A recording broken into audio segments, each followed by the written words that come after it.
Hello, and welcome back to Zenin Fanfics. Today we're starting part 2 of an exciting new series. What if Deku had cat-like features? If you enjoy this video, please like and subscribe for more content. The story we're featuring is written by Jace, is dead on archiveofourown.org. You can find all the relevant links in the description, so be sure to check out the author's profile and say hello. Now let's dive into the story. Izuku laid there almost unmoving. His ears and tail hadn't stopped twitching since he got back into the cell. His hands twitched a little, but it wasn't as bad or as frequent as his other limbs. He knew Aizawa told him to sleep, but he couldn't. It was so quiet and dark now.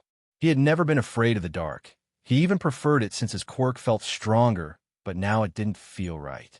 He wasn't afraid of it, but he didn't feel safe either. It was unsettling now. He didn't have the random voices filtering in and out in a language only he seemed to understand. Tuya and Kigo had pointed it out to him when they were younger. Anytime he was talking to a shadow and it talked back, they couldn't understand him or even copy the sounds he made when talking. They could only understand the shadows when the shadows wanted them to, which wasn't often. Standing up, he carefully left Aizawa and went to the darkest corner of the room. Staring into it, he reached a hand out and spoke. Hello. He honestly wasn't expecting a response once he slipped the bracelets off, but he could hear the whispers as he stared into the dark void. It is the nice one, where are his companions? Izuku smiled sadly at the thought of his family. They were gone, and he didn't know where they were. He wasn't surprised that the shadows had already learned. News traveled fast in the shadows. It was strange. When he was younger, he thought only certain shadows could talk, but all of them could. It was just very few that could take shape and communicate fluently in a human way. I'm sorry, I don't know. We were attacked by a sharp light. They are no longer with me. The whispers got louder, almost disorienting, as that was all he could hear now. All of them talking in panicked voices, sadness, grief, anger, empathy, all being edged into their words. They have hurt you, and the others are gone. What will you do now? It was a simple but heavy question. He could go on like nothing happened, like those few shadows that stuck to him were nothing more than a tool. But they weren't. They had meant so much to him. He couldn't ever forget them. He wanted them back, but knew it wouldn't happen, and he wasn't going to ever do that again. He didn't want to lose someone else or get them killed. They will pay dearly. I won't let this happen again. Those who wish may ask for my help or assist me, but I won't drag anyone else out. He heard whispers of understanding and agreement ripple throughout the area. He knew the news of him more or less cutting ties would spread quickly. Izuku. He jumped a little when he heard Aizawa whisper his name almost violently. What are you doing? Izuku looked between Aizawa and the corner. Sorry, I was just talking to them. Aizawa brushed it off with a nod. At least he thought he did. Aizawa had noticed right away. As soon as Izuku had woken up, he had been acting strange. He would have brushed it off as being in a terrible situation and then more or less getting tortured and having his quirk forcefully activated while wearing quirk represents. But this was different. Anytime the situation was mentioned, he seemed determined, like he knew he was going to get out of here. After getting back into the cell, he had calmed down at least for the most part. He didn't seem too bad, other than the twitching, but Aizawa quickly realized it was from being electrocuted so many times. So when he woke up to quiet whispers, he was confused. He noticed quickly that Izuku wasn't there and was worried till he realized that the whispers were Izuku talking. He tried to listen in at first, but couldn't understand a word of what he was saying. He got up and saw Izuku staring into a corner with the bracelets off, whispering in what sounded like distorted voices doubled over itself. Cheshire. The team didn't answer as he kept talking to no one. Midoriya. He didn't want the people to randomly show up and see Izuku without his bracelets. Izuku. The teen jumped, seeming to realize what was going on, and slipped the bracelets back on. What are you doing? Sorry. He curled in on himself a little. Almost unconsciously, I was just talking to them. He moved his hand away and seemed to focus on Aizawa. The older nodded, but didn't want to drop the subject. Aizawa had seen him touch his arms a few times and had assumed it was because of the huge white scar there that may have hurt, but it was getting obvious that that wasn't why he was touching it. Izuku. The younger looked up again, seeming to have zoned out and of course was touching his arm. I know I'm only your mentor for the week, but something's up. What is it? The teen touched his arm again before flinching a little and looking to the corner, like he was searching for something he knew wasn't there. When they took you down, I jumped over and protected you as best I could. Aizawa felt guilt that he had been taken down so easily, leaving the kid to defend both of them. I see called on Mayumi, Tokyo Jeichiro, and Okami. He remembered reading something about him having familiars, as he called them, shadows that had forms and could communicate and help him, but nothing was working, and it was draining my energy. So they went back to me. My weakness is light, and tears started running down his face as he spoke. Aizawa was a little shocked, but stayed still, wanting him to finish. They used so much electricity. It was like my body was on fire, and my veins glowed, and it hurt so much, and I could hear them screaming and dying on my skin. He gripped on his arm tightly, his hands shifting between claws and fingers, drawing build but tried to escape. Izuku trailed off as his words turned to sobs. Kid! Aizawa reached a hand out and pulled him into a hug. Izuku gripped onto his shirt for dear life as the sobs got louder. He had no idea or way to console him. He had seen people die, had heard screams, everything, but he had never felt it like the way Izuku described. This wasn't just death to him. This was erasing everything. He didn't get to bury a body, mourn over a lost friend or family properly. He heard them all screaming, felt it burning inside him, felt them try to run from it. Then he was shoved into a cell, had to figure out how to escape so he didn't end up worse and deal with an adult having a panic attack. Then got tortured in the same way that killed those close to him and forced his quirk to activate painfully. He knew after this they would likely need therapy, but this kid would need therapy. He wasn't able to properly mourn the loss of them, and probably never will get that chance. I got ya. He did the same as yesterday to calm him down. He didn't want to say it was going to be okay because he didn't know if it would, and he wouldn't lie to the kid like this. They'll pay Izuku. They won't be forgotten. His cries had slowly died out as he curled up to Aizawa like a cat. Why you keep calling me Izuku? Aizawa stiffened a little.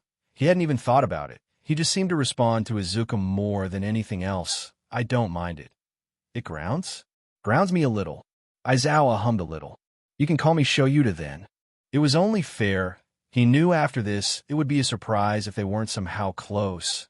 Might as well skip to the part where they call each other their first names. See, can I call you Shosho? Aizawa looked at him weirdly. Well, I already call Tuchin's little brother Shochan, so dash. It's fine, just don't let Hisashi or Namiri hear you call me that. That got the kid to laugh a little. He was shaking less. It made Aizawa wonder if the twitching would ever stop as he got older, calm as a beach. Izuku perked up a little, letting the other go and WHB at his eyes. So are you. Aizawa had a feeling that would become a habit. From what we know, they were taken here. Tsukauchi pointed to a part of the map, almost on the other side of town. We think they tricked them or something since it's far from the normal patrol route. Tia, Kigo, Rumi, and Ryuko all sat around near the back, their mentors taking the lead so far. They thought it was appropriate to call in Rumi and Gang Orca, since as soon as the other teens had told her, she was demanding they go there immediately before she broke their spine. We think their base of operations are either here, or here. The heroes nodded along as the teens all typed in the chat, already coming up with plans and ways to save Izuku and Aizawa. Cat Protection Squad. President number 1. Me and Kigo are going to go to the place most likely to have them. We'll see if we can try and use the possibly broken feather to find him. President number 2. If we can't, then we hope he'll hear us, cause of his quirk, and be able to get our attention somehow. Secretary. If he is at my location, I will inform you all quickly and make sure he is taken care of as quickly as possible. Secret Service. If he's at mine, I'm killing everyone there and giving him cuddles. President number 2. Bold of you to assume he's ever leaving my arms/wings ever again after this. He is getting so many kisses and hugs. President number 1. Good. We're all on the same page. Squad out. Izuku stared into the dark corner of the room, thinking of the plan for tomorrow. After they had both calmed down, they went over a solid plan to escape. When they came to collect Izuku again, he would get the bracelets off and hold them down with his quirk while Aizawa knocked them out. Then they would follow Izuku's instructions to get out and find their weapons, armor, and belongings before finally leaving the building and contacting the other heroes. The only thing Izuku was worried about was the lightning user. If he somehow got past Aizawa and was able to target Izuku again, then they would have a problem. But Aizawa wasn't going to let that happen again. At least he hopped. He knew Aizawa was only human, though, and mistakes happened. You need to get a little rest, kid. Izuku jumped a little when he heard Aizawa speak. Your thinking is loud. Sorry, just worried. I know, we'll try our best, okay? That's all we can do. Izuku nodded his head before finally closing his eyes. Kigo paced nervously. He knew they were going to attack soon, and he prayed to whatever god was out there that Izuku was at their spot. He knew Rumi and Ryuko wanted to see him, but he needed to see him breathing and all right. Okay. He turned to Tuya, who looked just as worn out as him. Your walking is stressing me out. Come here. Tuya opened his arms as Kigo crashed into them, curling into his lap with his wings around them. How do you think your moms are? Kigo didn't know if anyone had even told them yet. They're a little messed up right now. Even Mitsuki is frazzled. They haven't told the kids, though. Just said Aizu was sick. Kigo nodded as he thought about his mom. He had been spending less and less time with her since they all started going to UA. She didn't even know he liked them. When this is all over, I want to spend time with my mom. Tuya looked down at him, a little confused. I'm obviously going to smother Izuku, but I've been ignoring her. I haven't hung out with her as much. I feel bad about it. Tuya laughed a little. Only you would think about that. Tuya looked at the wall, a little zoned out. I think I might convince Mom and the others to let Izuku and Inko have some alone time. They haven't been alone in a while. Kigo nodded his head. Izuku slipped the bracelets off, helping Aizawa out of them as they hid in the corner, going over the plan one more time. You ready? Izuku nodded as he took control of the shadows near the door, waiting for it to be opened. He could already hear them unlocking it. The seconds felt like hours before the door swung open. Hey, Dash! The man was cut off as Izuku grabbed onto them, knocking them to the ground. Aizawa activated his quirk. It seemed to confuse and distract them long enough they were able to knock them out. Go! Izuku was the first to run out, using his quirk to lead them to where their things were, keeping an ear out for anything strange going on around them. They made it to a closet-like room where they found their weapons and armor. Get this all on. Don't let your guard down. Izuku nodded as he began to strap his weapons to him. He kept listening and mapping the area out while Aizawa finished getting everything. Explosion, ground floor. Aizawa hummed and looked around. Where's a less guarded exit? We can't risk that being another enemy. Focusing on the shadows, he finally saw one. The only issue was that they had to go up an elevator. This way, Kigo forced the goons back with a gust of wind as Tuya attacked people up front, though he didn't use his quirk in fear of hurting someone permanently. You two, run ahead. We have them distracted. The two nodded before quickly running into the building. All the people were outside, trying to keep the heroes back while others ran ahead and freed people on the first floor.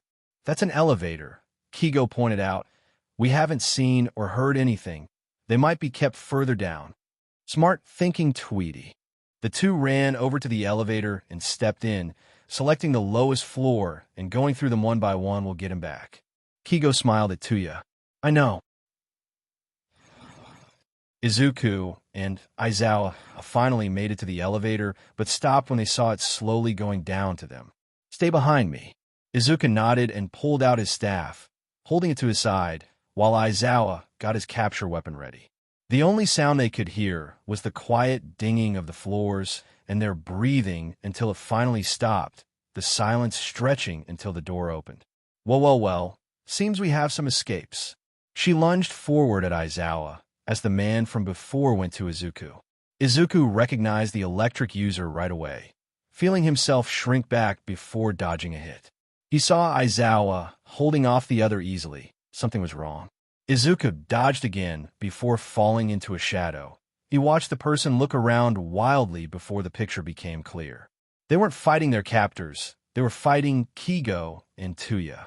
Quickly jumping out of the shadow, he pulled others to hold Kigo, who he had been fighting, down and looked to Aizawa, though at some point the fight had changed with Aizawa being held down, fire coming from Tuya. Kichin, Touchin. The two froze while Aizawa looked between them, seeming to finally understand what was happening. Stop. They're using a quirk on you. Kigo blinked rapidly as it seemed to fade. Zuku. Kigo looked at him confused before his eyes widened. Zuku. Tuya looked over at him before looking down at Aizawa. SHD. F. Sorry. He let Aizawa go before running over to Izuku and picking him up into a hug. F. Kitty, don't do that again. Kigo got up and joined the hug while Aizawa let them. He knew they needed to get out, but they needed this first. I love seeing you guys too, but we have to hurry. Izuku separated from them, but it was obvious he didn't want it with the way his tail wrapped around them. Are they near? Aizawa asked, looking around. Izuku took a breath and mapped everywhere around them, even the people. It felt strange to see them walking and talking. Duck! They all fell to the ground as something zipped through the air. Shame. Looks like it worked then. They all got into a defensive position with Aizawa in front of them. No matter, my work is done. I surrender. She put her hands up. Aizawa didn't believe it and quickly used his capture weapon to tie her up. What do you mean it worked? Aizawa asked, tightening the hold on her. The experiment. She looked at Izuku with a smile as Kigo and Tuya got in front of him. You feel stronger, don't you? I saw you map everything. You're shifting. Your senses. Soon enough you'll be so strong. Sensei will be pleased to hear about it. And when you're ready, he'll take you. It's a quirk-enhancing drag. The doctor explained with a slightly pained look. It's believed that when exposed to mass amounts of stress, your quirk can mutate to protect you from outside forces. It seems like they used that along with a drag to force your quirk to evolve past what it was supposed to. He could hear his mom next to him SCK in a breath while he stared at his hands. Is there any way to fix it? Could this cause other problems? She asked in a whisper, like it was a secret to know the answer. No. Sadly, there isn't. His quirk would have evolved over time like normal, but the process has been sped up violently. We don't know what this could do to him or his quirk besides what it's already done. He saw the doctor's hand touch the cot near him, trying to grab his attention. He looked away from his hands and looked at the doctor. I've already told your school, but they'll want to keep an eye on you. We'll have weekly to monthly checkups to make sure nothing else has happened and your quirk isn't hurting you. He stared at the doctor for a minute before nodding his head. His mom looked worried. He should do something about that. At some point, the doctor had left the two alone in the quiet room. Izuku. He looked to his mom, a small smile on his face as she smiled back at him. Rei and Mitsuki are watching the younger ones, all right? I asked them to keep Kigo and Tuyo away, unless you want them here, all right? It's your choice. His voice sounded rough. He was tired and just wanted to sleep for a while. I think I want to be alone for now. Please. She nodded and stood up, placing a calming hand on his shoulder. He leaned into the presence more than he'd like to admit. Of course, sweetie. I'll be out in the hall for now. He nodded as she walked out. It felt strange to be in the quiet again. Grabbing onto the bandage on his arm, he ripped it off, ignoring the pain and mess made. Where his skin turned black, white lightning stretched across it, cutting through the darkness like butter with a scorching knife. He didn't even have the flowers or clouds to distract from it, the markings disappearing for an unknown reason. He rested a hand on it, just feeling the raised skin of the wound, the burning pain he felt even just touching it. Before he knew what he was doing, he was tearing into the skin with his own claws, as if he pulled the scar away and they would be back, they would be safe with him. They were never safe with him, though were they? The screaming ringing in his head proved that alone. He was never able to protect them. He used them like tools, then they were thrown away before he could stop them. I don't know what to do. His ears turned to the voice outside his door. He knew it was his mom on the phone. He's practically unresponsive. They didn't even want me in their Sakura. So she was talking to Kigo's mom then. He couldn't hear the other half of the conversation, but he didn't need to. He felt like he already knew what they were talking about. I know. Maybe the boys can come tomorrow? The doctor said he's probably just in shock. I hope he's right. Izuku looked back at the hand on his arm and moved it. He tore some of the tissue off, and now he was bleeding. He stood up and wandered into the bathroom, slowly cleaning the wound before laying back down in the bed and staring at the ceiling. At some point it had turned night, but he couldn't remember the sun ever setting. He let his quirk reach out and map the building. He didn't know what he was looking for, but he would when he found it. Pausing at a room, he focused on the location before sitting up and shifting into his house cat form and wandering the halls. It took him a couple of minutes, but he was finally able to find the right room. He nudged the door open before slowly looking around the room. There were two other people in the room besides the person on the bed. One had bright yellow hair and looked worse for wear, while the other looked slightly more put together with bluish hair. He jumped onto the bed and stared at the man laying there silently. At some point, he shifted back to his human form and sat there crisscross, his eyes never leaving him. He knew why he was here, but he didn't want to bother the other. His eye bags looked worse than when they first met. "Are you just going to keep staring?" The voice was slightly slurred, but he understood him. He felt his shoulders move, but didn't look away. It was silent for a while, the older male waking up slowly. "What happened to your arm?" He already knew what he was talking about. Not wanting to acknowledge it further, he shook his head. "Tore it." Aizawa stared at him, searching for something. Like if he looked into Izuku enough, he could find the hurt and stop it. "Come here." He moved his arm and part of the blanket to let Izuku under. When the teen didn't move, he rolled his eyes and pulled him down. "You need sleep." Izuku curled into his chest and gripped the front of his shirt like a lifeline. "So do your eyes look bad?" Aizawa huffed, but there was a hint of a smile. "Fine, we both need sleep. Go to bed." Izuku leaned closer into the arms that wrapped around him protectively. "Thank you," he whispered into the quiet dark, knowing the silence would never be filled like it used to. "Go to sleep, kid." "Air, is a lion in your lap?" A voice whispered, sounding angered but also shocked. "Panther, Hizashi, and yes, there is. Good job you have eyes." He heard someone else snicker quietly. "Why is there a panther in your lap?" His eyes opened slowly as the voice got louder. He was about to move when a hand met his head and pushed him back down a little with a few pets for good measure.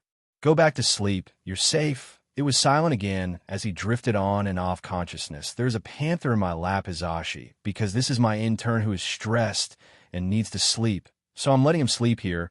He must have shifted in his sleep." This is the little kitty." He felt another hand on him, but didn't move. If Aizawa was there, then he was fine. "Yeah, he needs more sleep." One of the hands patted his head. "And stop thinking it's loud." He nodded as well as he could before sleep finally claimed him again.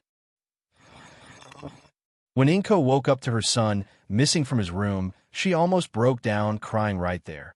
At least until a nice young woman got to her. "Excuse me? Are you Inko Midoriya?" She nodded, taking a calm breath to fight back the tears. "My name's Namuri Kiyama. I'm friends with Eraserhead. Last night, Izuku walked into his room. He's asleep in there." "Oh, thank God." She hugged the woman tightly. "Thank you. I don't know how I would have felt if he ran or something." Namuri only chuckled and hugged her back. "It's all right. Shoyuta thought it would be a good idea to tell you in case you didn't know. I can take you there." Inko looked down the hall before looking back to Namuri. No, not right now. If he's sleeping, I would prefer he stay that way. I'll come get him in a few hours." She pulled out her phone. "Here's my number in case he wakes before then, so you can call me." "Of course." Inko made it back home, staying in her car and taking a few breaths. Ever since Izuku had been reported missing, the kids had been angry, sad, and restless, wanting to run and find their brother and hold on to him and never leave his side.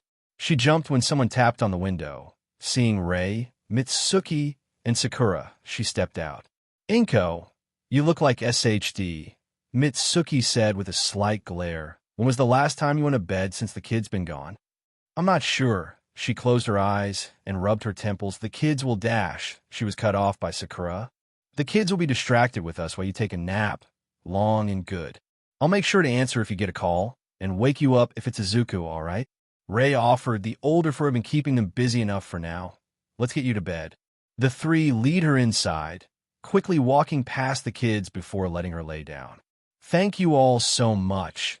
She felt tears come to her eyes as she relaxed. Finally knowing where her baby was and that he was safe and protected. "I'm not sure what I'd do without you." "You'd manage," Sakura joked as they left her. "Tuya and Kigo have been worse ever since Izuku's been back." Rei spoke up. I think they're close to storming the hospital at this point. They hadn't let anyone visit ever since Izuku asked them not to. Once the kid feels better, he won't be able to get rid of them, Mitsuki replied, rolling her eyes fondly. Now let's get these kids some lunches. He didn't know when he woke up, but he had been staring at the wall for a while now. The two people from before had left finally while no one else showed up. What are you thinking about? He looked to Aizawa before going back to the wall. It's so quiet. It hurts. He felt his hand drift to his arm again before someone else grabbed it and moved it to Aizawa's chest. I know, kid. I'm sorry. It was silent again. There wasn't much he could do. Sure, he had lost a friend before, but losing four like that and hearing it echo had to hurt more than anything in the world. Do you want to hear about my time in high school? Sure. And then Aizawa went on a long-winded rant about a specific type of shark that got him into a fist fight with an old classmate of his. Certain moments got him to laugh at least, so that was a win in Aizawa's book. Your mom stopped by for a second earlier, just checking in on you. He hummed in response. She wanted to know when you would want to see the others. They're worried about you. He looked at the hand resting on Aizawa before responding. I want to see them. Don't want them to see me. They both sat there for a moment before Izuku moved his arms around himself. It doesn't look good. What if they don't recognize me? Or they can't handle it? I don't want them to look at me like I need to be helped or fixed. They won't. Before Izuku could say anything, Aizawa continued, they're going to look at you like they care, like they love you. They aren't going to pity you or try to fix you. They're going to want to hug you a lot, probably. That got him to laugh again, but they aren't going to look at you differently than they already do. Promise. Aizawa huffed and offered his pinky. Izuku sat up and looked at him weirdly. Well, come on. If we're promising something like this, we got to seal it right. Izuku smiled and linked their pinkies. Thanks. Get some sleep, kid. The next time Izuku woke up, it was actually morning for once, and Aizawa was asleep. He looked around the room and saw someone's bag in the chair and his mother's purse in the other. On the other side of the room laid another bed empty. He turned his head when there were footsteps outside the door. It was his mom who walked in, a little shocked to see him awake. Good morning, sweetie, she whispered, not wanting to wake the other. How do you sleep? A lot better, she smiled, hearing his voice. I'm sorry. For worrying you and the others, I shouldn't have dashed. Tenko cut him off, pulling him into a hug. You never have to be sorry for that. She ran her hands through his hair as he leaned into the hug. You are hurting from something none of us will understand, and you needed a moment, all right? And they'll be ready whenever you are. He felt tears come to his eyes as he smiled and hugged her tightly. Thank you, Mom. She only nodded and held him for a moment. Now that the emotions are done, can you be quiet? I'm tired. Aizawa rolled over and glared playfully at Izuku. And you need rest, young man? Tenko pulled away and smirked at Aizawa. After this, you're coming over to our house for a family dinner. When was the last time you ate actual food? According to your friends, all you eat is food packets. I'm being mothered. Aizawa turned to Izuku with an actual glare. Your mother is mothering me, and I'm blaming it on you. Izuku laughed at the other. This is why I hate hospital rooms. What if they don't want us to see him because he's so injured it's horrifying? Kigo shouted, pacing the room nervously. We literally saw him, remember?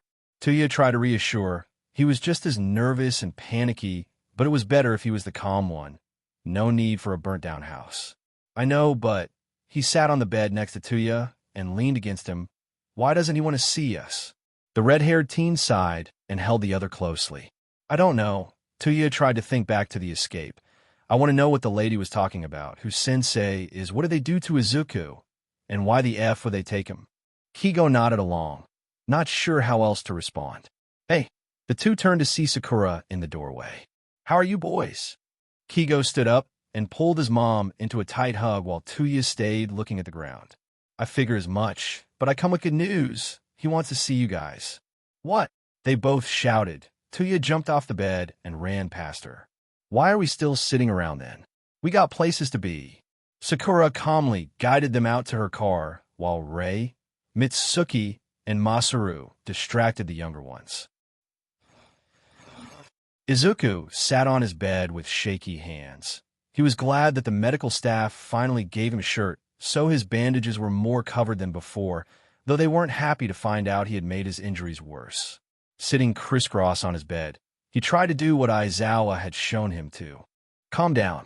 Taking a deep breath, he let his quirk reach out and map the hospital for what felt like the 100th time. He was confident that at this point he could walk blindly around the hospital and still know where everything was. He was almost done with the trauma area when he felt the bed dip on both sides of him. Pulling back, his eyes flew open and looked around himself, only seeing Kigo and Tuya there. "Kitty." Tuya was the first to speak, not moving to touch Izuku, scared he might hurt or frighten him. "Can you hear us?"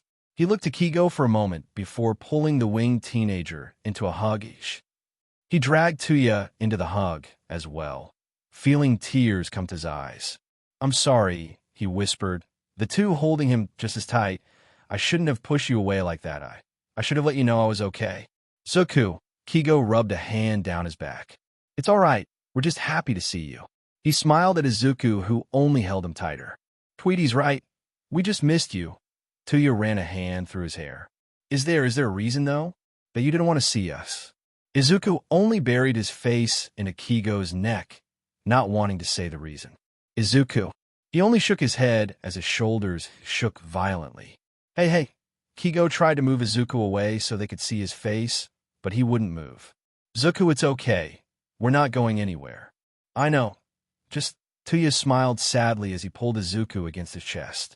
"It's all right." Kigo sat behind Izuku and cuddled up to them. "Let's just lay down, all right? We'll give you time, kitty." When Aizawa walked back into their now shared room, he was expecting Izuku to be asleep or talking with his mom. What he didn't expect was for his intern to be stuck between two other teenagers. "Who are they?" Namiri asked with a smirk on her face. "I have no idea." "Oh," Hizashi quietly shouted. "I remember them. They were at the sports festival. They seemed pretty close. Can you shut up?" The three turned to a teenager with messy white hair and a glare. "We're trying to sleep." "Well, aren't you rude?" Aizawa sat on his bed, soon joined by Hizashi, while Namiri sat down in the chair. "Wait." The teen stared at Aizawa, groaning. SHD, you're the guy that helped us, F. "Oh yeah, how's your family?" "We're fine." Tuya lay back down once Kigo reached up and tugged him back down to the bed. They look so cute," Namiri whispered with a large smile on her face. "We should take a picture." She pulled her phone out and snapped a few pictures to send to Inko and Aizawa. "Stop taking pictures of the kids." Aizawa kicked her in the leg. "But they look so cute." They turned to see Kigo awake. "This time, send those to me." "I don't have your number." He grabbed her phone and quickly typed it in. "Now you do." Namiri smiled. "I think we're going to get along great." Izuku sighed and finally sat up, rubbing his eyes, and he smiled. "And here I thought I would get a good night's sleep." Kigo gasped before grabbing Izuku's face. "I thought you loved me." The teen blushed and shoved Kigo with a laugh. "Shut up." He looked to the two other people in the room. "We never actually got to meet. I'm Izuku Midoriya. It's really nice to meet you." You're so polite." Hizashi ran over and pulled him into a hug. "It's nice to meet you too. I'm Hizashi Yamada." The cat teen squeaked, but accepted the hug. "Please don't suffocate him." Too late. Namiri shoved the blonde away and hugged Izuku instead. "My name's Namiri Kiyama, and you're just the cutest." She pinched his cheeks and petted his ears. "Already called dibs, our cat," Tuya declared, still laying down on the bed. Namiri and Hizashi laughed while Izuku rolled his eyes. "Kid." Izuku looked at Aizawa. "Come out with me for a second." The younger nodded and stood up, separating himself from the others and following him out of the room. "Is everything all right?" "Sort of." Aizawa rubbed his face for a second. "Since your internship was cut short due to outside sources, Nedzu has agreed to letting you do another internship once you feel better." Izuku smiled at the idea. He honestly enjoyed the training and patrols. "You should choose someone else." What? Izuku didn't understand. "Did I do something wrong?" "No," Aizawa assured quickly. This has not been an ideal situation, and I would understand if you wanted to go with a different hero." "I don't." He messed with his own hands for a second.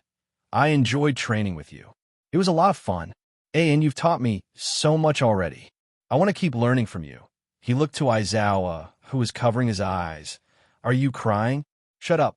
Finally able to leave the hospital, Izuku was excited, nervous, and terrified all at once. He could almost guarantee that if he was alone, he probably would be shaking and crying, but with Tuya, Kigo, and his mom with him, he felt a little better facing his younger siblings. It'll be fine. Just take a deep breath, all right? Kigo tried to offer his best advice, but all he knew how to do at the moment was be there.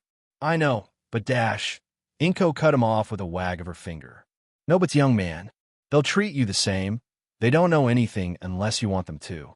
He nodded slowly as Tuya laid a hand on his arm. Come on, kitty, let's go in. As soon as they walked through the door, Izuku was tackled by Katsuki, Shudo, Himiko, Natsuo, Fuyumi, Rumi, and Ryuko. They were all talking over each other. It was hard to decipher what they were saying, but from what he could hear, they were just asking what happened. Guys, you're freaking him out. Tuya shouted, picking up the younger ones while the teens all took a step back. Deku, what happened? Are you sick? Katsuki shouted, tugging on the older's sleeve. Yeah, Mama said you were in the hospital. Himiko added while Shudo nodded along, always being the quieter of the three. Izuku paused for a moment. What did he want them to know? He had been kidnapped, used, and experimented on, but they were so young. Yep. He crouched down to their height. I got a little sick, so I couldn't be around for a while, but I'm all better now. The three smiled and all hugged him, though he could see Tuya and Kigo trying to explain things to Rumi and Ryuko. I'll be right back, all right? I got to talk with these two. Then why don't we go play at the park? Yes, I want to play on the monkey bars. Can we get ice cream? Izuku nodded his head as he dragged the teens into a separate room, knowing that Inko, Masaru, and Sakura would distract them. Izuku, what actually happened? Fuyumi asked, laying a hand on his arm with a soft look. They had all heard he was kidnapped but didn't know anything else. A lot. I'll start from the patrol. Voices echoed around him, bouncing off of invisible walls, causing it to grow louder and louder as he sat in the void with his hands over his ears. You let them go. You did this. They were safer without you. Waking with a jolt, Izuku gasped for air as he looked around his shared room. He saw Tuya asleep in his bed with Kigo on the floor and quickly placed a hand over his mouth to muffle his crying and breathing. Slowly, on unsteady legs, he was able to leave the room and make his way downstairs to the kitchen. He tried to steady himself on the counter, but after a while he let his body slide down to the floor. Izuku, Sakura whispered, a little surprised to see the boy curled into a ball on the floor. She slowly crouched down to him and let a hand rest near his ears. Sweetheart, what's wrong? I can't dash. His words were slurred and unsteady. She sighed and sat next to him. It's okay. Moving him a little, she let him rest against her side. She ran her hand through his hair to help calm him down. I know me, and you aren't close like the boys or Ray, but I'm always here for you. Thank you. She smiled and hummed quietly until he was back asleep. Not long after, Inko came down to see them still there. Looks like it was a good idea to let you stay the night. Inko joked, carefully lifting Izuku while Sakura smiled. Kid's been through a lot. Kigo wants to make sure he's okay. I don't mind staying. Inko nudged her in lieu of a hug, since her arms were full of Teen Cat. Thank you so much, you Ray. And the Bakugus have been a real help.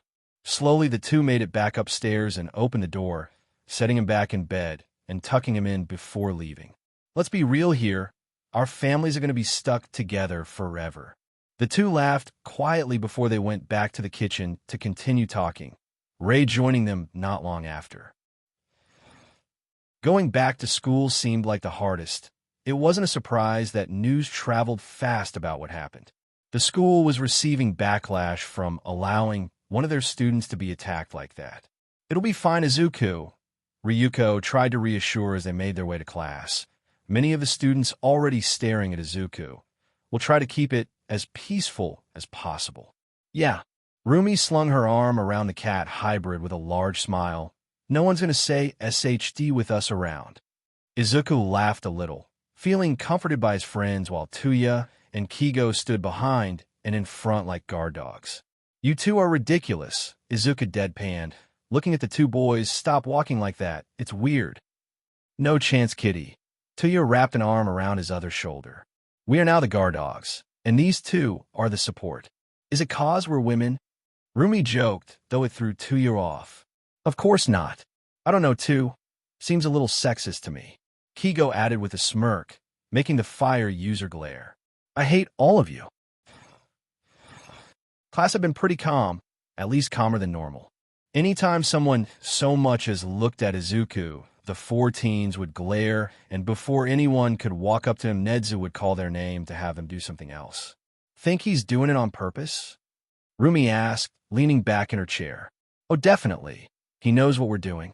Kigo confirmed, sitting on top of her desk. That I do. The shout made the 3 other teens jump. Though Tuya and Izuku knew he had been coming over to them. I greatly appreciate the faithfulness you show your friend, but I must steal him for a moment. Izuku nodded and stood up, already guessing what he needed him for. It's about the extra week, right? Nedza nodded as they walked to the teacher's lounge. Correct. I'm glad you took such a liking to Aizawa. Ha ha ha. The teen watched the teacher with a little confusion. It was obvious the rat was planning something, but he didn't know what exactly. When they entered the teacher's lounge, they saw Aizawa talking with Snipe and a few of the other teachers. Izuku hadn't thought about it, but he wasn't surprised to find out they had all gone to school together. Oh, good you're here. If I had to hear him explain why guns are amazing, I was going to use one to shoot myself. Izuku had to stop himself from bursting out laughing, though Aizawa looked pleased. Great. I've already talked with Miss Midoriya. You are free to take him. Nedza left the room rather quickly. He's planning something, isn't he? Almost definitely. Animals, plus Tuya. Hello, kitty, hey. I'm going back to my internship. I'll make sure to text and stuff. Godzilla. Call us every night, or I'm assuming you're dead. Daffy Duck. Valid and have fun. Toothless. I'm glad you're still excited to learn Izuku. I hope you have fun as well. Bugs Bunny. FSHD up, baby WO. Hello, kitty. Thanks, guys. Smiley face. I'll call later tonight to check in. Hello, kitty-o. K-chan. I need a new necklace, remember? I miss it. Daffy Duck. Bold assumption, there isn't one sitting in your bag right now. Toothless. He has gotten better at making them. Daffy Duck. I trusted you and you have betrayed me. / Bugs Bunny. She tells me everything you were never safe. You sure you're ready, kid? Aizawa asked, looking Izuku over a little. Yep. At least I think so. The teen looked over the edge of the building, seeing cars and people rush around. So what's the plan? We'll split up, but keep the comms open. Remember, tell me if anything happens. Right? He bounced on the ball of his feet. Think I can run around in Panther? I haven't been able to get used to it yet. Sure, kid, just stay in the shadows, so no one calls animal control.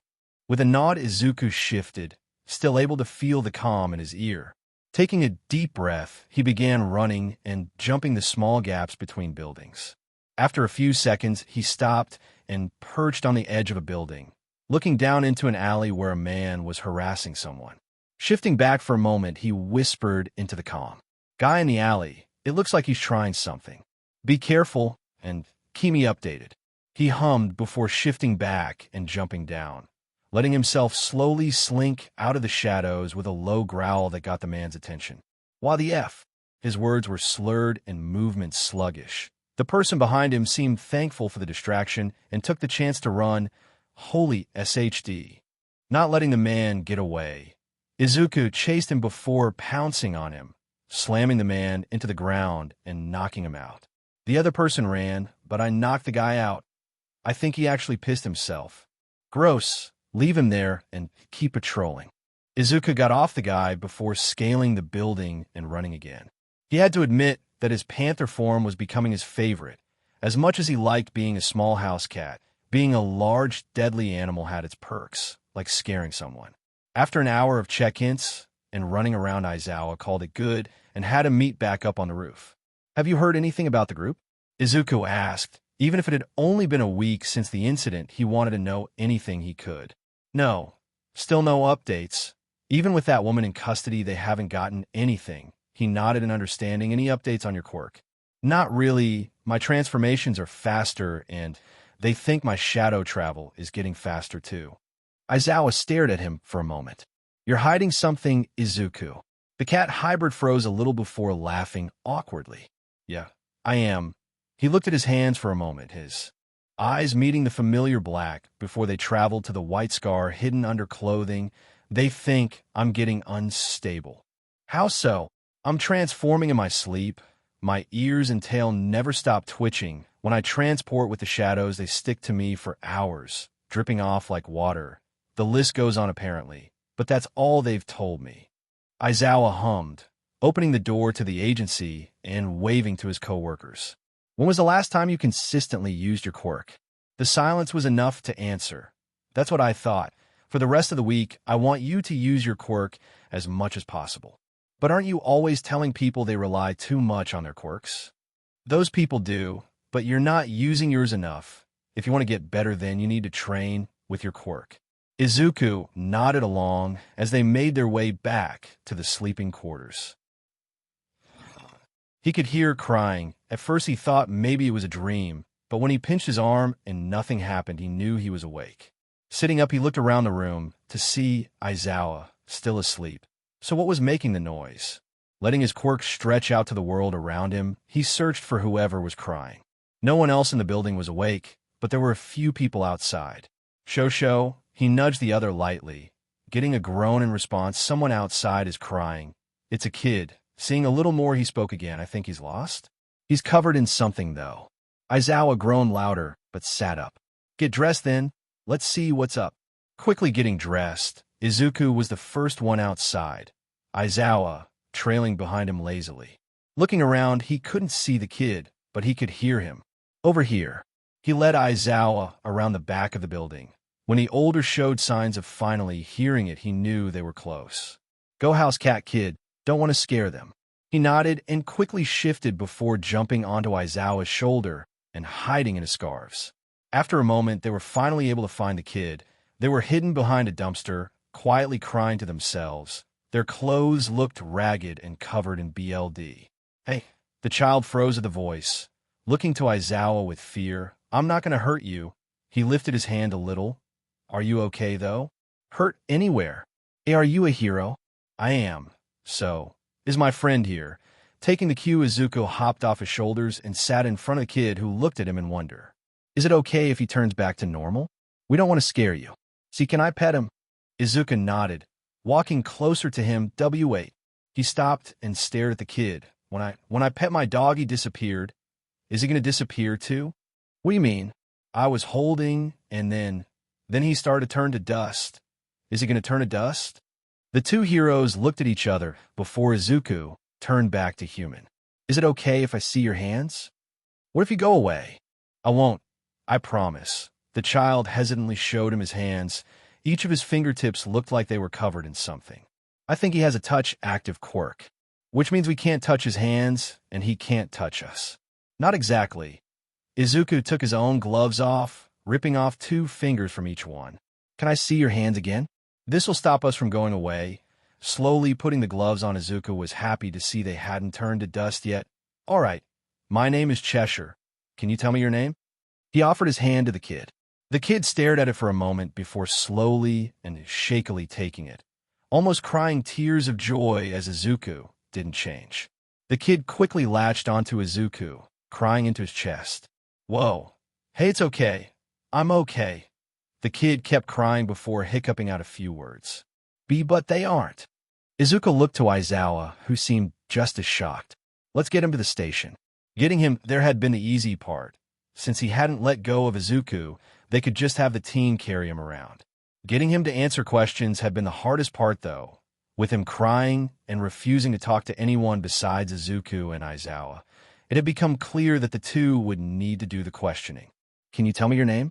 Tenko. All right, Tenko. Can you tell us what happened? I didn't mean to. I really didn't. Please believe me.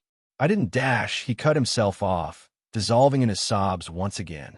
Izuku quickly pulled the kid close to his chest, rocking lightly and shushing him.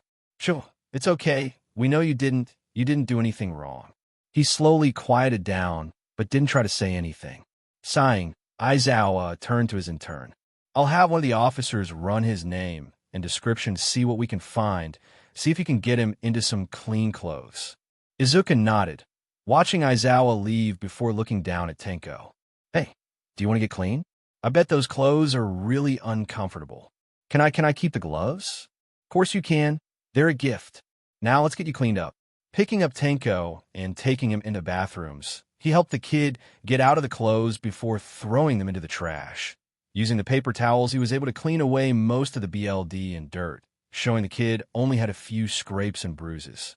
Taking off his jacket, Izuku put it on Tenko before picking him up again and going back into the office. Does that feel better? Tenko nodded, looking much better than before. All right. Once Shosho comes back, I'll go and get you some real clothes, all right? Why you're leaving? Suddenly the kid looked close to tears again. Whoa, hey. Only for a second. It'll be okay. You can't leave, though. Please don't leave. The kid began crying again, latching onto Izuku tighter than before. I'm not leaving. I promise I won't leave. He let Tenko cry a little longer before speaking. How about you come with me? We just have to let the others know. Where are we going? Just my house. We'll have some clothes you can wear, but you have to be really quiet, okay? He held up a finger to his mouth with a smile. Tenko copied the gesture with a serious nod. All right, let's let the others know first. Stepping out of the office, he could see Aizawa talking with one of the officers while staring at a computer Eraserhead. What's up, kid? He saw Tenko in Izuku's jacket and cleaned off. Feeling better, kid? Tenko nodded, staring at Aizawa in awe. I'm going to go to my house for a second and get him clothes. All right, shadow travel there. Use your quirk. Izuku nodded and turned towards one of the corners. Okay, Tenko, this might be a little scary, but I promise you're safe. Tenko nodded again and curled up in Izuku's arms ready. Already, Izuku gathered more shadows into the corner before stepping into it. Traveling through the shadows always felt weird, like you were falling through the air but still on the ground. When he stepped out onto the other side, he was in Tuya and his room, the other teen not there at the moment. Remember, quiet. He quietly snuck out of the room and walked to his little sibling's room. He saw only Himiko in the room, Shudo, probably with his brother or mom. He opened one of the drawers and pulled out a plain black shirt and blue shorts. Aizu. He froze and turned around, seeing Himiko awake and rubbing her eyes. What are you doing home? Are you sick again? No, I'm all right. Go back to sleep, all right, Himiko? She only nodded mutely before falling back to the bed. Using the shadows in the room, he appeared in the office. Again, helping Tenko into the new clothes. Who was she? That was my little sister. Her name's Himiko. He threw his jacket on one of the open chairs, deciding to wash it later and stay in his short-sleeved shirt. She seemed nice. She is. Maybe after this you could meet her. I'm sure my mom would love to meet you too. Tenko looked at his hands with a frown. What if I hurt them? Izuku paused. It sounded so similar to what Shudo said when his quirk activated, full of fear and anger at himself. Hey, he looked at Tenko. You won't, and even if you did, that wouldn't change anything, all right? Oh, okay. Kid, they both turned to Aizawa. We got a location. Izuku looked down at the kid in his lap. He didn't want to leave Tenko, but he needed to help Aizawa investigate. Okay, I do have to go for this, but let's make a deal. Tenko seemed willing to listen as Izuku pulled out a headset from his utility belt. This connects to a little device in my ear, and this will let me hear anything you say. I have one too, so we can talk to each other the entire time, but I have to leave to help Eraserhead. But you'll be back, right? And I just talk to you with this. That's right. It'll only be for an hour or so, okay?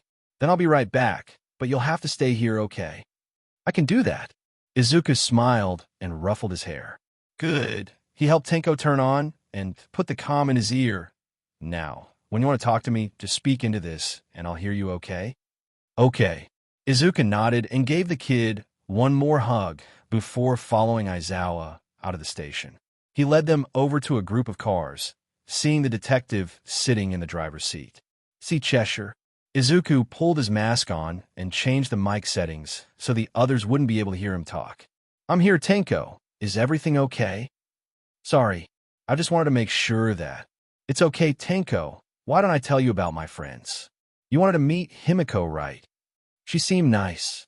She is. Maybe in the morning you can meet her and the others. There's Katsuki. He's a little loud, but I'm sure if you asked him, he could tone it down for you. Izuku heard the kid hum a little. There's also Shudo. You know, he was pretty scared of his quirk. Really? Yep, he can create ice and fire. He accidentally froze his brother's arm one day and panicked. But I told him the same thing I told you. It's okay because you didn't mean to hurt anyone. But what if I did hurt someone? Izuku leaned up, laying across the console and connecting his comm to the car. Tenko, did you hurt someone? Both adults perked up at the question. Aizawa and Izuku knew the kid mentioned people turning to dust, but if he could get Tenko to explain, it would help them with the investigation. I didn't mean to. I know Tenko, but can you tell me what happened? Izuku pulled out a cord and connected his comm to his phone so he could record everything for Tsukachi to use. D-Dad put me outside again. He said I was being bad, but Mom said I didn't do anything wrong. The kid paused for a moment, taking a deep breath. I was with our dog when a man in a suit came up to me. He said his name was Sensei. All three flinched at the name. Izuku laid a hand over his scarred arm. Ichi said he could give me something to protect myself, and I just wanted it to stop hurting. Izuku almost teared up, needing to breathe before he spoke. It's okay, Tenko. Do you need a minute? We could talk about something else. But this will help, right? It can, but we won't force you to talk, Tenko. Tsukachi assured, revealing that the other two were listening. Okay, I won't get in trouble, right? No, you won't be in trouble. You telling us this helps us stop that from happening, okay? Okay. He gave me the quirk. I know he did because I didn't have one before. Mom said that's why Dad was always angry at me. Aizawa put a hand over his eyes, gritting his teeth as the child spoke. He said it would help me, but then Dad came outside and grabbed my hand. I don't know what happened, but he started to see screaming, and then he was gone. Mom and the others came outside, and I dashed. There were slight sobs over the line. It's okay, Tenko. Take some deep breaths, okay? Deep breaths.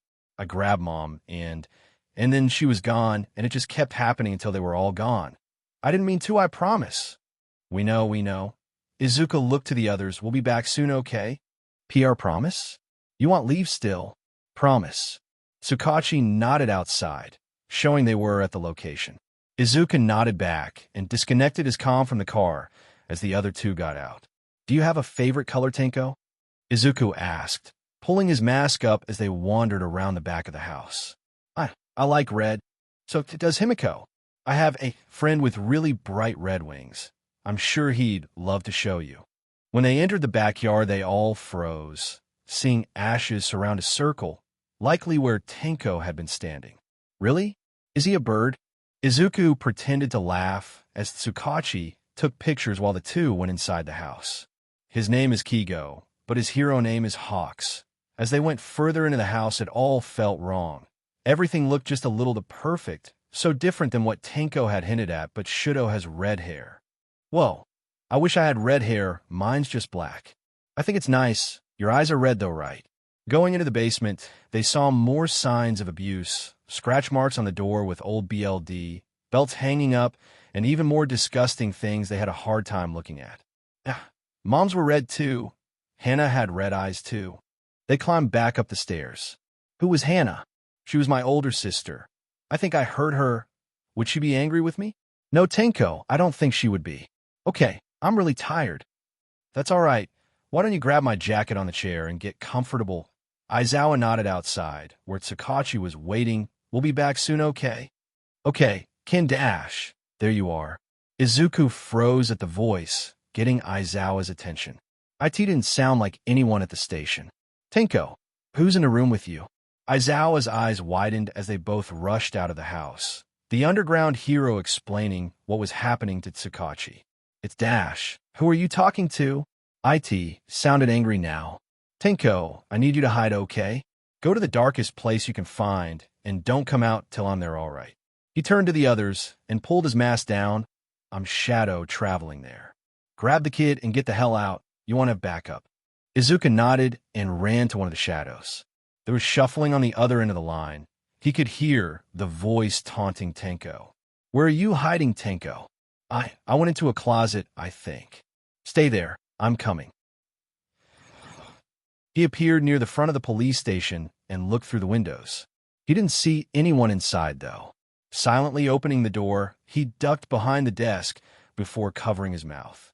The woman who ran the front was on the ground, her neck bent out of shape with a pool of BLD under her. He dragged his eyes away from the scene and saw a few others on the ground, some still breathing. He slunk into the shadows, checking a few of the closest or cabinets near the front before making his way to the back. What do we have here?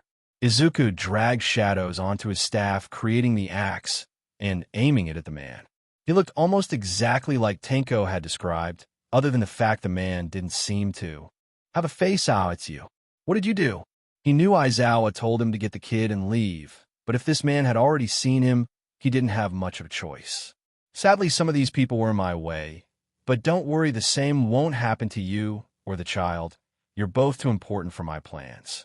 Izuku took a small step back, letting his quirk reach out and locate Tenko.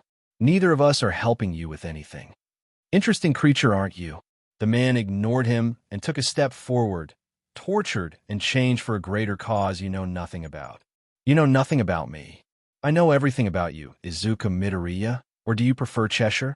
The teen glared and shifted his feet, ready to pounce. I prefer you not refer to me at all. The man chuckled, lifting a hand. Yes, well, dash. I am here. Izuku jumped as he heard someone burst through the doors. Looking over, he saw the number 1 hero standing there in all his glory. Looking back to where the man was, Izuku realized he was gone. Are you dash? He ignored the hero and ran to where he knew Tenko was. Ah! Tenko screamed as he opened the closet before he saw who it was. You're okay. I'm okay. Izuku picked him up and held him tightly. Good job. You stayed hidden. I was scared and he hurt dash. You're okay now. You're okay. He covered Tenko's eyes as he walked back out to the front, making sure the kid couldn't see the people on the ground.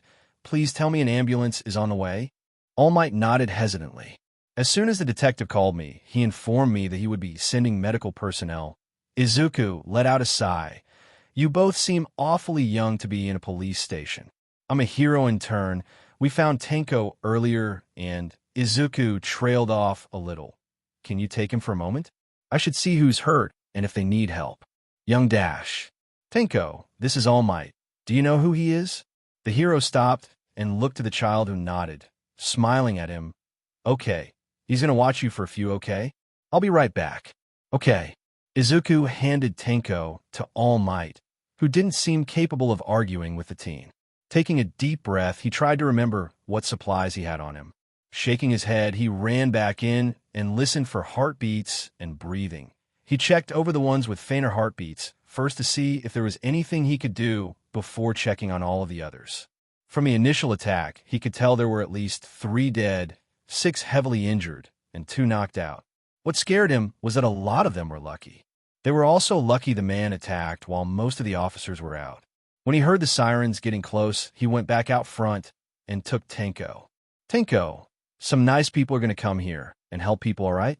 I'm going to have them look you over and take you somewhere safer, okay? See, can I still talk to you? Yep, just like before. Make sure this is on okay. Tenko nodded as different emergency service vehicles pulled up. It looked like Tsukachi had called enough ambulances for everyone that had been in the building. Cheshire, what happened? The teen turned to Aizawa and Tsukachi. When I got here, he had already attacked. I looked for Tenko before distracting the man until All Might got here. Then he left. Tsukachi nodded before going to help some of the workers with collecting everyone. Kid, he looked to Aizawa. You had no way of knowing All Might was coming. I know. The hero sighed before looking to All Might. Why are you standing here? Shouldn't you be helping them or leaving? That snapped the number 1 hero out of his shock. Apologies. The hero ran off to help some of the workers lift some of the heavier officers onto gurneys. Izuku, Aizawa. Both of them turned to see Inko running up. I heard them mention the station got attacked and had to check. Are you both okay? We're fine, Mom. She sighed and pulled them both into a hug, seeming not to notice the small child in Izuku's arms. Mom, this is Tenko. She pulled back and looked at the child, who shied away. Oh, she smiled softly. Hi there, honey. My name's Inko. Tenko waved a little. Can you take him to get checked out? Of course. Do either of you? No, we weren't here for the attack. Aizawa assured the woman. Okay, Tenko. I'm going to give you to my mom. I'm sure she'll be happy to tell you about anything you want. The kid practically had stars in his eyes as he looked at Inko, who was more than happy to take him. That's right, Tenko. I know all about everything. Really? Really? Izuku smiled as the two walked back to one of the trucks. Izuku. Aizawa grabbed his shoulder. What was your plan? I told you to grab the kid and go. What happened? I plan on doing that. Izuku thought back to behind the desk. Seeing that woman's body, I was trying to find Tenko when he showed up behind me. He talked about me not knowing my purpose, that I was going to play a part in his plan. He held his arms, his fingers changing to claws and digging in. Hey, Aizawa used his quirk and stopped Izuku. You're not a villain. No one's going to make you one either, okay? I know, but he looked to where he could see Inko and Tenko, but he wanted us. He's the one that hired those people that. Then we'll take him down. Aizawa tugged the teen into a hug, holding him tightly. No one's going to hurt you, or that kid got it. We won't let it happen. Izuku wrapped his arms around the hero, gripping onto his shirt tightly as his body began to shake with sobs. Aizawa said nothing, only running his hand through the kid's hair and rocking slightly. He knew that Tsukachi would want Izuku's and Tenko's statements on what happened, but it could wait. The detective would be busy enough dealing with his grief and calling families about loved ones. It could wait. Once he calmed down, they both walked over to Inko and Tenko. Sitting in one of the trucks, Izuku laid across the back and took deep breaths. Inko looked to Aizawa, who shook his head. It seemed neither were sure what happened. Let's get you all to the hospital, all right? I'll have one of the doctors look over Tenko before we got home. Aizawa stood up, but Inko stopped him. Oh no, you don't, young man. You're coming with us unless you need to leave. The hero sighed before sitting back down. Good. Izuku, take little Tenko here while I let the others know we're leaving. At the hospital, Tenko hadn't let go of Izuku. The kid seemed scared of even the old nurse that was helping them. Aizawa had stayed with the two since Inko had needed to help some of the people that came in, and neither wanted to the two kids alone at the moment. Well, it looks like Mr. Shimura is okay other than a few bruises. The nurse smiled. I'll give Inko his full chart once she's done. You three have a good day. Thank you, miss. Once she left, Izuku turned to Tenko. See? It's okay. She was nice, right? Why, yeah. The kid pulled the jacket around him tighter. What will happen once we leave? Well, Izuku picked him up and set the kid on his lap, leaning back against the bed a little. I'm sure Mom will drag us to the house where you'll meet everyone. We'll eat some food, then probably set you up in Himiken and Shochan's room if you're okay with that. I get to stay? Tenko loosened his hold on the jacket and grabbed onto Izuku. Of course. Unless you dash. I want to stay. The child hugged Izuku. I don't want to leave. It's okay. No one's going to make you leave. Tenko seemed to somehow get closer, making Izuku laugh. I got ya. Oh God, you adopted another. Izuku playfully glared at Aizawa. You have like 10. I have 3. Well, 4 now. I was counting the others too. They got a pillow thrown at the hero. Animals, plus 2 ya. Daffy Duck at Hello Kitty, are you okay? Mom just told me your mom texted her in a panic about SM. Godzilla. I swear to F, if someone kidnapped you again, it's going to be my villain story. Bugs Bunny. Can't protect him from the problem, become the problem. Toothless. I'm sure he's fine. If he wasn't, I believe you would have felt it like the first time. Daffy Duck. Except that was because he was shocked and then broke the feather. What if he can't? Hello Kitty. Sorry. I'm okay. Smiley face. Godzilla. What was other mom talking about then? 'Cause Mom just woke me up to ask. Hello Kitty. There was just a little problem at the police station. It's all figured out, I promise. Cat Protection Squad. President number 2. He's definitely lying. Secretary. I suggest we wait to question and keep an eye on the news. President number 1. Or ask Mama Inko. She'll tell us if something happened. Secret Service. He's putting a lot of exclamation points, like he does that a lot anyway, but something feels off about them. President number 1. Def hiding something sad/emotional then. Izuku looked down to sleeping child on the bed. You're both too important for my plans. He whipped around, for some reason expecting the man to be behind him. The shadows reached for his feet, ready to teleport him out if he needed. You feel stronger, don't you? That woman's voice echoed around him as the room got darker. It was like someone had closed the curtains, shutting out the sunlight. Izuku wanted to be stronger. He wanted to be strong enough to protect his friends and family, To save as many people as he could, he needed to be strong. Claws dug into his arm. No hero to stop him this time. Miss Midoriya, I'm worried about your son. Has he been getting any counseling? Aizawa asked the woman as they stood in the hall. No, she sighed and rubbed her arm. I wanted to get him some as soon as he got home. I know it was very traumatic what you both went, though. The hero nodded, remembering his own friends begging for him to see someone. But then he was getting settled back at home and was having fun again. She smiled sadly. And then he was interning with you again and was just so excited, and now dash she cut herself off. Aizawa, he saved so many people that he gets pushed to the back. And now he's added another one. They both stood there silently for a moment. Did you notice his ears and tail rarely stop twitching, even in his sleep? I remember, we're pretty sure it's from the electricity quirk, a side effect of so much exposure, she nodded. They had talked to the doctor extensively about that, along with the scaring. He claws at the scar a lot too. Makes it worse. I've caught him doing it before. He calls out their names in his sleep sometimes when he's having a nightmare. Aizawa hummed, assuming she meant the familiars the teen had had. Sometimes it feels like he saves all these kids because no one saved him. I would love to blame his adoption on trauma, but he's been doing it longer than that. They both laughed for a moment, but yeah, I know what you mean. Inko sighed and pulled her phone out, frowning. Can you stay with him and Tenko? I need to let the others know what happened. Of course. She thanked him before going further down the hall. Taking a deep breath, he reached for the handle and twisted, but nothing happened. Trying again, he knocked on the door. Izuku. His mother seemed to notice and hung up the phone, also knocking on the door. Honey, can you unlock the door and let us in? There was no answer, and the door still didn't budge. Looking down, Inko gasped. Aizawa. He looked down. Coming from the door was a smoke-like black substance. It seemed to almost ooze out of the door with dark whispers. They both recognized it as Izuku's quirk. SHD, step back. She did as told, and watched as Aizawa kicked the door a few times before it finally broke. The room looked dark, the floor covered in the strange black smoke, and the walls looking like they were shrouded in a black film. When they looked to the bed, it was only a black mass that seemed to be breathing. Izuku. Inko slowly went to bed with a hand out, making sure her footsteps made noise. Is that you, honey? The black mass moved, a large black tail appearing and hanging off the bed as it swished back and forth. There was a deep growl as a head appeared and stared at them, only stopping when it likely didn't see a threat. Oh, kid. They both reached the bed, now seeing it was just an incredibly large cat, its body barely fitting onto the hospital bed.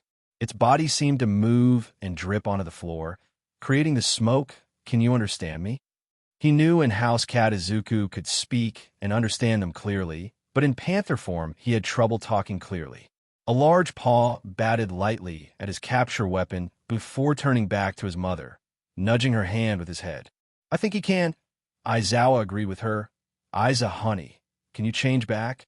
That got the growl to return as the animal bared its teeth. Hey, it's okay, honey. We just want to make sure you and Tenko are okay. He moved a bit, his body slinking to the floor and revealing the still sleeping child. That's good. You protected him well, Izuku. Is that why you're like this? Its massive head tilted to the side before huffing and slowly laying on the ground. Hey, kid. The cat turned to Aizawa. You can change back. There's no one here to hurt anyone, okay? You're both safe. We're safe. Your family and friends are safe. The reassurance didn't seem to help as the cat stood and began growling, but Aizawa wasn't scared. Hey, what did I tell you at the station? We wouldn't let anything happen, okay? The cat paused for a moment before letting out a pitiful cry and batting at its own head. Whoa. Izuku, you need dash. The animal let out a mix between a growl and a roar, hunching in on itself. Izuku. Aizawa, take Tenko, please. He looked over to see the kid cowering. Please. He nodded and grabbed the kid, taking him out to the hall and trying to calm him down. Hey, it's okay. What was that? Where's Cheshire? Aizawa shushed the kid, rocking him slightly. That was Cheshire. He's just a little scared right now. He's scared.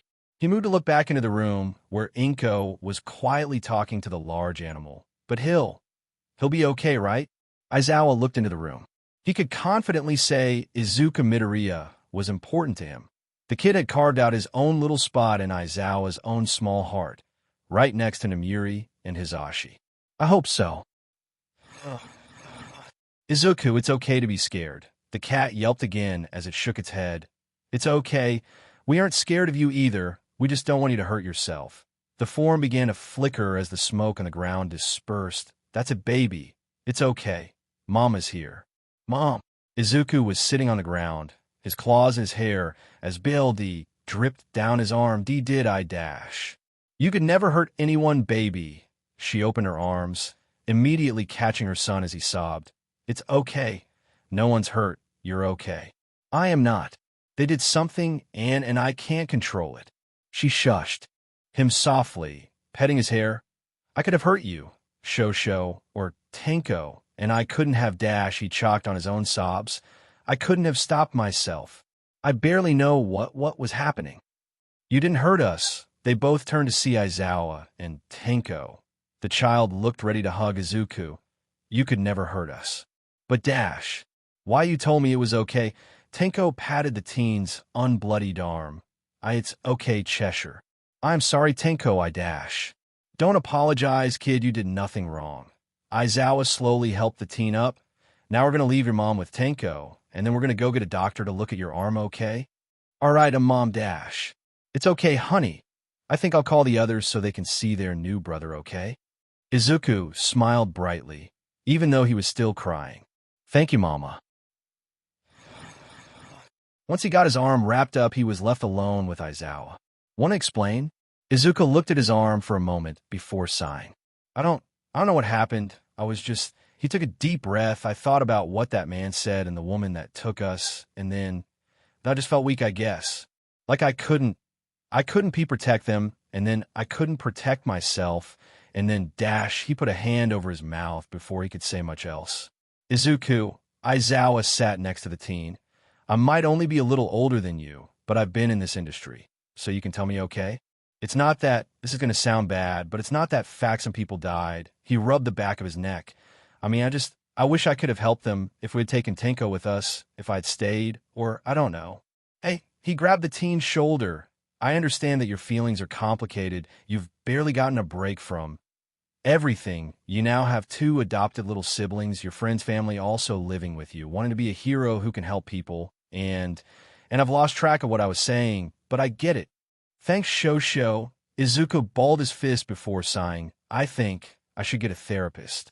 Oh, thank God. Izuku glared at the hero. Sorry, I just didn't want to bring it up, but I know a good company, and I can send you their information later. Thanks, Shosho. The teen rolled his eyes. I think I'm okay to go back now. Are you sure? Yeah, maybe just... Izuku turned into his house cat form and jumped up to lay across the other's shoulder, curling into his capture weapon. Oh, I see. Make me do all the talking. Yep. Stupid cat. While this seems to be the worst-case scenario, it should be simple to set up a plan for you, Midoriya. Nedza shuffled some papers. We have an on-site counselor, but if there's someone else you would like to see? Eraserhead gave me the card for a company he uses. He handed the card over. Mom said she'd help me set up an appointment with them if I wanted. I would. They're a fantastic group. Izuku nodded along. He trusted Aizawa's judgment. As for your quirk, one of his hands drifted to his arm. I believe you should also look into a counselor for that. I'm sure Tenko and Himiko would appreciate one as well. None of you have quirks like anyone in your family. Right. Midoriya. Nedza hopped onto a desk and stood in front of Izuku, putting a paw on the teen's head. It is nothing to be scared or ashamed of. You are a powerful young man and will make an amazing hero. Izuku felt tears come to his eyes and tried to wipe them away before Nedzu handed him a tissue. Thank you, Nedzu. Of course, Midoriya. I am proud to be your teacher. Hi, my name's Himiko. This is Shudo and Katsuki. Himiko shouted, having a death grip on the other boy's hands. What's your name? Tenko hid behind Izuku. What's wrong? Izuku sighed a little and crouched down, pulling Tenko in front of him. Himikin, Sho-chan, this is Tenko. The black-haired boy tried to hide his face in Izuku's chest. He's a little scared right now, because his home was like yours and a bad man was after him. But you save him, right? Izuku wasn't sure how to answer that. He did. Tenko peeked out a little. He gave me gloves so the people wouldn't disappear. He showed off the new pair of gloves, the hospital giving them a pair that actually fit the child. Sounds like Deku.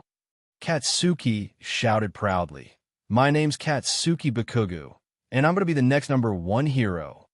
He offered Tenko a hand, the other taking it hesitantly. Tenko, and I wanna save people like Cheshire. Me too. I want to be like my big brother. Izuku watched the three drag Tenko into the yard to play, while Masaru and Rei watched them. Zuko, he turned to see Kigo sitting on the couch.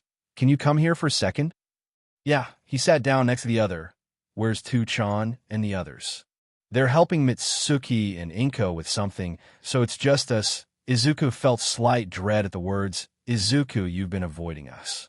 Kigo tried to meet his eyes, but the teen just kept looking away. And not exactly, just there was Himiken, and then there was the W-hole kidnapping thing, and then Tenko and the dash. Izuku. His ears went back a bit. What do you want to say, Kei-chan? I want you to tell us what happened, what's going on in that brain of yours. At least tell me. Izuku thought about it for a moment before grabbing Kigo's hand and dragging him upstairs. He sat the other on the bed so Izuku could pace if he needed. When we were kidnapped, one of them used an electricity quirk on me, and I guess electricity is a huge weakness for me because Izuku covered his face for a moment because it killed the others, Hiro, Tokijo Kami, Mayumi. I felt and heard them die before we were taken. Izuku was glad Kigo was staying silent. If he stopped, he wasn't sure he could finish. Then, they force-activated my quirk. It's how I got panther form. The woman talked about me like I was some kind of experiment, saying they had done things to me to make me better for some stupid plan, and suddenly my quirk fell out of control again. I felt alone because they weren't always there, and he took a breath. I know you, Tu-chan, my mom, everyone will always be there for me, but they were different. Kigo grabbed his hand in comfort, still not saying anything. And when I went with Eraser again, we found Tenko. His dad was awful. The house looked like a nightmare, and I'm glad he could get away, but the man that forced a quirk on him is apparently the same one that had them do that all to me. He said we had a purpose or something, and I got so scared that something just started happening, and suddenly I was this giant cat. Izuku laughed a little, and I couldn't think straight or talk. All I knew was that I had to protect. Tenko, Mom and Shosho had to calm me down, but what if I attack them? You wouldn't. Kigo squeezed his hand. I think even at your worst, as a 50-foot Godzilla-sized cat, you wouldn't even think of stepping on them. On us, on anyone, because you protect them, you protect people, you've protected Tuya and me even when we didn't want you to. Izuku huffed and sat down, leaning against the winged teen. That felt good to say. Thank you, Kei-chan. You don't need to thank me. I love you, and you deserve to tell someone all of this. You love me? Would you look at the time? Kigo shot up with a red face. I bet the others are back by now. We should go help them. Kei-chan. Are you guys ready? Himiko nodded excitedly, but Tenko was still hiding behind Izuku's leg. You three will be just fine, Tenko. It's just a little visit with someone who can help you with your quirk, okay? Izuku and Himiko will be there though, right? Yeah. Tenko grabbed Himiko's hand tightly as they headed into the building. Hello, how can I help you? We're here to see a quirk counselor for my kids. Should be under the name Midoriya. The secretary nodded before pulling out 3 clipboards. All right, it looks like Miss Himiko and Mr. Tenko has the basics, and Mr. Midoriya has a different specialist. Is that right? Inko nodded. All right, then fill these out and hand them back. Then the specialist will be right with you guys. Thank you. They sat down in some of the chairs, Himiko sitting in Inko's lap to help her fill things out, while Izuku showed Tenko how and what to write down. You boys got it over there? Yeah. Why, yes. Izuku and Tenko took longer to fill out since the older had a different document. Once they handed them in, though, they didn't wait long. The Midoriyas? The group stood up and followed the woman to a back room. All right, I'm Dr. Monoma. How my quirk works is as long as I have contact with you, I can give you a rundown of how your quirk works, okay? Who would like to go first? Me. Himiko jumped up and down. I want to know. Well, all right then. Come here, honey. The doctor took her hand, waiting a moment before letting go and writing some stuff down. Well, Miss Himiko, it looks like you have a BLD-related quirk. She turned to Inko. We'll have her do some tests with donation BLD we have. Don't worry, it's completely clean and safe. We run tests daily for this sort of thing. BLD quirks are rare, but not impossible. I want to be like Vlad King. Now, Mr. Tenko, would you like to go next?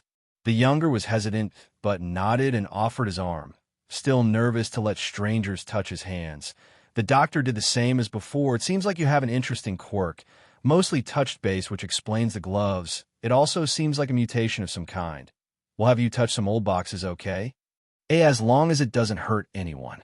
The doctor nodded and stood up. We have a while before Mr. Midoriya's own appointment, so I'll get our supplies. It didn't take long for her to come back with a few small vials of BLD and a couple small boxes. Let's have Mr. Tenko go first, okay? I want you to take a glove off and touch this box. But what if dash? Tenko. Izuku crouched down. It's okay. If anything goes wrong, I can wrap the shadows around you, remember? You can't destroy those. I can't de-destroy the shadows. Tenko took a deep breath and slowly took one of the gloves off. He lightly touched the box, almost watching in wonder as it slowly turned to ash. Whoa. As soon as he seemed calmer, the decay began spreading faster. Luckily, only the box disappeared still. Why did it speed up? It's okay, honey. Your quirk must react to your emotions, so when you're happy and calm, it reacts normally, but when you're scared, it goes slow. The doctor explained, do you want to do it again? And not right now. Let Himiko go next. I want to try. Well, aren't you excited? She pulled out one of the vials. This is my own BLD, okay? I want you to hold the vial and then do what you feel is right. Okay. Himiko stared at the vial for a long time before uncapping it and drinking it. Inko and Izuku were surprised while the doctor only smiled and watched as Himiko's form changed. Suddenly, she had long blonde hair and looked exactly like the doctor. I turned into the doctor. It looks like when you consume someone's BLD, you turn into a copy of them. Completely identical too. It looks like she wrote it all down in the file. I'm sure the amount of BLD translates to time, but that's something you'll want to test with a different doctor. Say with Mr. Tenko's quirk. I can give you the number of the professional. Thank you, ma'am. Do you know if she can change back? Himiko had picked up Tenko, still looking like the doctor, and spun him around. I can try. Izuku offered. My quirk allows me to change my own form. Usually I just image myself looking human again. Himikin? The girl turned. Can you try imagining what you normally look like? Sure. Her face scrunched up, and slowly the form turned into a clay-like substance, falling away and revealing Himiko. I liked being the doctor. That's okay because now you're Himiko. Inko picked her up, and you're perfect the way you are. It looks like you also needed a physical done on these two, so let's get that started. Once they were done, it was almost time for Izuku's appointment. He had asked the others stay. If they were going to get him to try and change into the larger cat form, he trusted his mom and siblings to get him back to normal. All right, I got everything in your file as well as everything your teacher and what looks like a pro hero sent me. The man shuffled the papers a bit. So you've always been able to change forms? Sort of. I discovered one day that I could turn into a house cat. Then after everything, I was able to turn into a panther, and one night, I just kind of turned into this giant cat made of shadows. Inko nodded along. We saw black smoke coming out of the room. It almost flowed like water, and when we went in, the entire room was dark and covered in it. Izuku was a large cat, and when he walked around, it looked almost like his body was melting. The man hummed. I see. Well, let's go over the basics of your quirk first. They had Izuku travel around the room using the shadows, talking to the shadows, controlling them, and even checking his eyes and ears for sound and seeing in the dark. Well, everything seems normal, though your tail and ears twitch more than normal, and I'll assume that was caused by the electrical damage. It's been that way since. All right, let's go into forms then. Change and tell me how it feels and how clear-minded you are. Izuku nodded and hopped onto the table, turning into his house cat form. I can talk fine. Everything feels normal, and I still feel like myself. The man nodded and waited for Izuku to change again. He jumped to the ground and turned into Panther, getting a few gasps from the kids harder to talk. His voice was more gravely, still thinking clearly.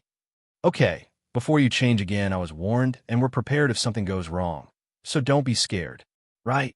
Izuku thought back to the hospital room. He had changed because he was scared, but he wasn't scared now. He thought about protecting his friends and family. That's when he felt the change. Instead of a panther or cat, a large animal stood there, its body seeming to leak onto the floor and create the smoke Inko had talked about. The room seemed to get darker, but neither of the children cared. "Kitty, Izuku, you're so big," Himiko shouted, getting the large animal's attention. It let out a huff before nudging her with its head. "It feels weird." "How does it feel?" The doctor had a feeling Izuku would react badly to a stranger at the moment. "It feels really soft, but not there. Like I'm touching a cloud. Ichi's a little cold," Tenko added, petting the animal's neck. "Okay, I think that's enough for now. Izuku, you could change back now. We're all okay." Slowly the form shrunk until it was Izuku sitting on the ground. He seemed a little disoriented, but otherwise fine. "Can you explain how it feels in that form? Like I'm dissociating? I'm not sure how to explain it, but I recognize them somehow, but not you exactly. It's hard to explain." "That's all right. I believe that when you change forms, your mind changes with them. Your instincts get stronger. That form, it seems like a combination of your mutation and the shadows. Your instincts simply wait for something to happen, like an actual cat. If I had gotten close and you didn't recognize me, then you would have attacked or growled at me." The doctor wrote down a few more things. "I suggest doing some research on larger animals. It might help clear up a few things. I'll send this all to your teacher as well." Izuku, the cat-eared teen, turned to him. They had just officially graduated UA and had invited Aizawa and Kiyama since they had Izuku as an intern a few times. "I wanted to offer you something. You don't have OT say yes, obviously, but dash. Just get on with it, show." Yamada shouted, nudging his new husband in the back. "He'll totally say yes. If he doesn't, I'm offering." Aizawa glared at both of them before looking back at Izuku. "Look, we've worked together multiple times. You've worked well with my friends, and we've been through a lot together since you're officially a hero. I would like to offer you a spot on my agency as my partner." Izuku was stunned into silence. "It would be like when we work the police cases together. We have our own separate jobs, but work on the big ones together if you don't dash." "Yes, I would love to." Izuku talked the man into a hug. "We graduated," Rumi shouted, joining the hug and prompting the others in the group to do the same. "I regret my decision already." "And you boys have everything? You don't need help? Are you sure you got dash?" Izuku cut his mom off with a chuckle, pulling the woman into a hug. "Mom, we're moving across the street. I don't think it'll be a big deal if we forget something." "I know, but you boys have gotten so big, and now you're independent." The woman began crying as Izuku tried to comfort her. "Mom, it's okay." He rubbed her back. "We'll still come visit every day, and we'll watch the kids dash." "Mama, Kitty strikes again, huh?" Tuya came around the corner with Ray behind him. "Swear you adopted them instead of Mama Inko." "Shut up, Tuchan." He glared at the other, who only shrugged. "And even if we work a lot, you still have Ray and Mitsuki to help.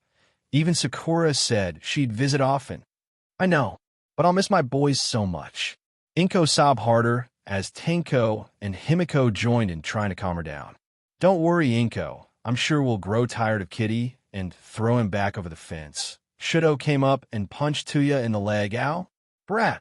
Don't be mean to Izuku. Don't be a brat, you little SHD. House party." Rumi barged in with Ryuko behind her. "Come on, assholes. Let's get this SHD moved in." "F yeah." Katsuki Bakuga, do not use that F language. "Oh God," Kigo groaned. "It's going to be a frat house with us five. The best frat house on the block." Tuya rolled over in bed and came face to face with his little brother, Himiko, Katsuki, and Tenko, all standing there. "We had a nightmare. How the F did you get in the house?" "Tuchan, don't be rude." Izuku sat up and paused. "Wait, how did you get in the house?" "Kaken, how did you leave your own?" "Shut up, Deku, and let us sleep here." "Looks like another one." Tsukachi lowered the blanket covering the body. "We got any idea?" "They have to have a blinding quirk of some kind. This doesn't make sense otherwise." Izuku's ears and tails all twitched as he thought. Their eyes are practically melted, but nothing else. "Could be a concentrated acid." "There was no chemical trace." Aizawa pointed out. "I'm with the kid on this dash. I'm only 5 years younger than you." "Only the eyes, and they said it looks like sun damage almost light-based quirk that blinds people.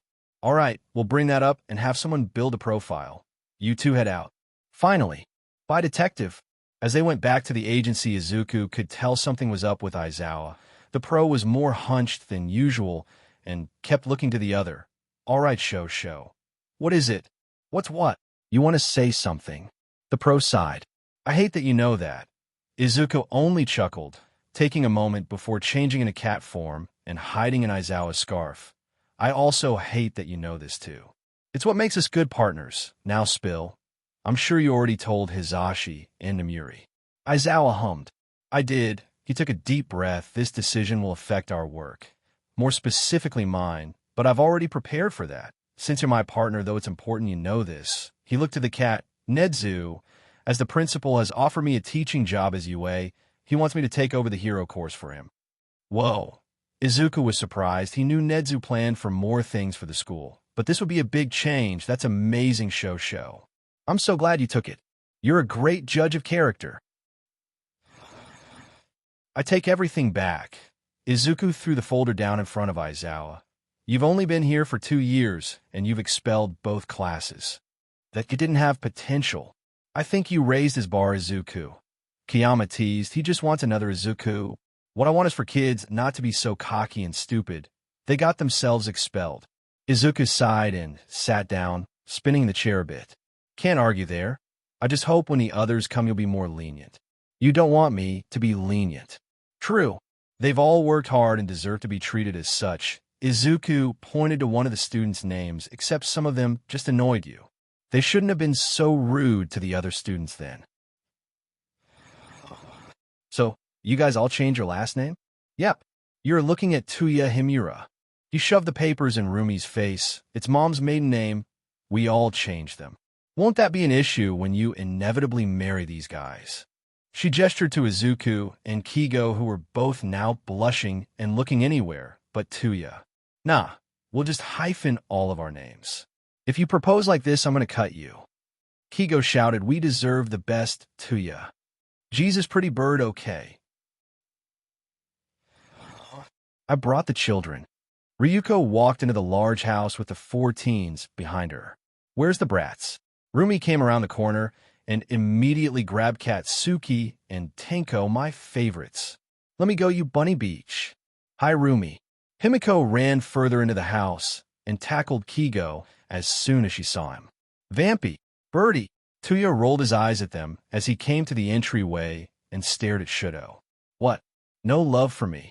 I like Fuyumi better. Tuya huffed and tried to grab Shudo, who dodged. Brat, get your butt back here. Izuku watched the two run around before joining Ryuko on the couch, waiting for the teens to finally calm down and join them in the living room. Aizu, Himiko jumped onto the back of the couch. Today in class, we're supposed to do our family tree, so we put you and Mom down as our parents. Himiko grabbed the paper Tenko was holding and showed it to the hero. Did we draw you right? Why, you both did great, but why am I put down as your brother and dad? The teacher was, Tenko rubbed the back of his neck a little awkwardly, was talking about family dynamics, and well, we know you're a brother, but you also tend to act like your dad. Yeah, you found us and took care of us with Mom. She's our super mom, and you're our super dad and brother. I told you. Mama Kitty, shut up, Tuchan. So you for all want to go to UA? F yeah, you 5 did right. Katsuki answered easily, writing down the school name on the form. We want to be heroes like you guys. They got a point, Izuku. Rumi wrapped an arm around him. The 4 of us are high-ranked, and you're considered one of the best underground heroes in the business. Izuku blushed a little at the compliment. I think it's very nice you 4 want to work hard and become heroes. Ryuko set her cup on the table. Looking over Shudo's homework, you have the talents for it. I'm just worried about my quirk. Tenko looked at his gloved hand. I know we've been working to control it more, but what if I hurt someone during the exam? They still had a year or so before Tenko and Himiko had to worry about the exam, while Shudo and Katsuki had another. Hey, Izuku rested a hand on his shoulder. You want to be a hero and help people, to save others. You're not going to hurt anyone, okay? Thanks. The teen hugged him. I just get nervous. Chill out. Tuya patted his back. We can keep working on control. You'll be ready by the time of the exam. Midoriya, Izuku, one of my favorite students. Nezu and Izuku shared a quick hug before the hero sat down. It's good to see you, Nezu-sensei. What is this meeting about? The principal fiddled with some papers before folding his hands. As a prominent hero in the underground, I'm sure you're aware of the uptake in crimes, the missing criminals and homeless, and the appearance of more mutilated bodies. Yes, sir, Eraserhead and I have been working to get it sorted out. Of course, my best students doing their work. Izuku blushed a little, but there's a favor I must ask. Of course, Nezu-sensei. With all of these added together, and All Might appearing less and less, I worry for the school and its students. I worry for all of society, but the school will always be my main priority. Izuku nodded in understanding, so we have talked about more security and help with the teachers. This is where you come in. Nedza handed over the papers he had been fiddling with. I would like to have you as our school security and teacher's assistant. His eyes widened as he read over the contract. Are you sure? I know Hound Dog already does security and is a counselor, but wouldn't Dash. Midoriya, you have the brain and strength to help keep the students safe. He patted the teen's head. I would be honored to have you on staff. Well, of course I'll help. But wouldn't I need a license or something to be a TA? Just some simple courses. They will take you less than a week to do. What about the kids?